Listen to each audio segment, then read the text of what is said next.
তৃণমূল কংগ্রেসের দার্জিলিং জেলার সভাপতি পদে এখনো কি রয়েছেন পাপিয়া ঘোষ? এই প্রশ্নই ঘুরে বেড়াচ্ছে তৃণমূলের অন্দরে।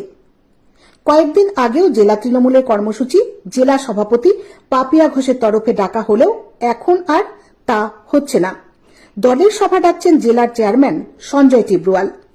স্বাভাবিকভাবে প্রশ্ন উঠছে, পাপিয়া ঘোষ কি আদৌ দার্জিলিং জেলার সভাপতি রয়েছেন? তৃণমূলের অনেকেই মনে করছেন, পাপিয়া যদি সভাপতি নাই থাকেন তবে তার পরিবর্তে সভাপতি যেই হন না কেন তার নাম দ্রুত ঘোষণা করে দেওয়া উচিত। যদিও বিষয়টি নিয়ে গুরুত্ব দিতে নারাজ তৃণমূলের জেলা মুখপাত্র বেদব্রত দত্ত। এই মুহূর্তে জেলা চেয়ারম্যান আছেন আমাদের দলের, এই জেলার সভাপতির নামটা ঘোষণা করা হয়নি। আমরা অপেক্ষা করছি যে নিশ্চয়ই দল সঠিক চিন্তা ভাবনা মতো এইটা করবেন, ঘোষণা করবেন। এটা নিয়ে আমরা মোটেই একদমই মাথা ঘামাচ্ছি না। রাজ্যের প্রায় সবকটি জেলায় তৃণমূলের জেলা সভাপতির নাম ঘোষণা করা হলেও একমাত্র বাদ রয়েছে দার্জিলিং জেলার জেলা সভাপতির নাম।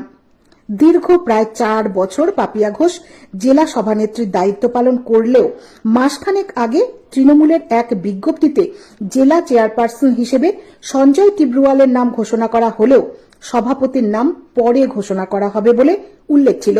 আর এতেই জল্পনা শুরু হয়েছে তৃণমূলের অন্দরে।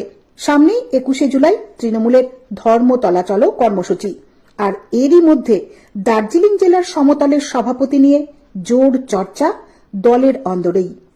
কোন পদে ছিলেন এই দিন নেই আমাদের দলে, আপনি শুধুমাত্র একজনের নাম কেন উল্লেখ করছেন? আমাদের দলে আমার পরপর মনে পড়ছে, আমাদের দল যখন এখানে প্রতিষ্ঠা হয় তখন তপন ভট্টাচার্য ছিলেন, তারপরে প্রতুল চক্রবর্তী ছিলেন, তারপরে গৌতম দেব দীর্ঘ বছর ধরে ছিলেন, রঞ্জন সরকার এসছেন, তো সবাই ছিলেন।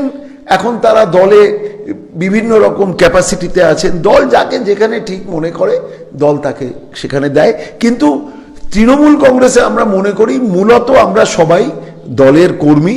আমাদের নেত্রীর নাম মমতা বন্দ্যোপাধ্যায়, আমাদের নেতার নাম অভিষেক বন্দ্যোপাধ্যায়।